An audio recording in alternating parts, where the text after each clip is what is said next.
Belai kirima singsa khayei tren Malkhung bai Thuthai Langma Chokha Bukhuk Sombuluksmi de Burma Patimwng ni bisingtei sawi mankha Madobari amchaini Horijoy Chowdhury parani Bukhuk Sombuluksmi de Burma umor bisi sunichini shorir kisa hamtaya tongjamani bisi kedengma salromui bini sakhamya ungjak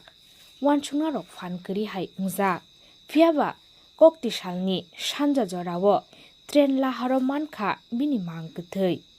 Patimwngno nugui amchaini lukurok alongnogo koktomaro horjakmani yagulo naimwthangni adorok phaiei o bukhukni mangktheino GBP sakhamnogo rohorjaka hwnei koktoma video report CHUMUI TV কথাটা কি হয়েছে sir? আজকে আমরা আমাদের Agartala rail স্টেশনের station manager একটা memo information দিয়েছে যে এখানে হরিজয় চৌধুরী পাড়াতে জিরানিয়া আগরতলা রেল লাইনের মাঝামাঝি হরিজয় চৌধুরী পাড়াতে একজন বয়স্ক মহিলা রেলে ঢ্যাস খেয়েছে তো এবং সাথে সাথে মারা গেছে এখানেই।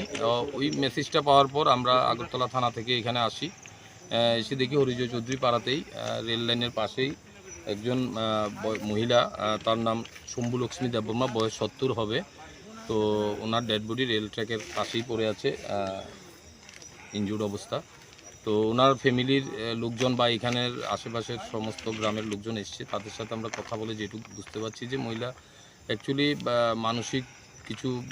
ইয়েতে রোগে ভুগছিল দীর্ঘদিন ধরে, অনেক ডাক্তারও দেখিয়েছে। তো ওনার পাশেই হরিজয় চৌধুরী পাড়াতেই ওনার বাড়ি। তো এই পরিপ্রেক্ষিতে আমরা একটা ইউডি কেস নিচ্ছি, আমরা ইনভেস্টিগেশন করে দেখছি আর ফার্দার কিছু থাকে যদি আমরা এখন আমরা ডেড বডি জিবি হসপিটাল মর্গে শিফট করব, কালকে পোস্টমর্টম হবে, পোস্টমর্টম পরে ডেড বডি পরিবারের হাতে তুলে দেওয়া হবে।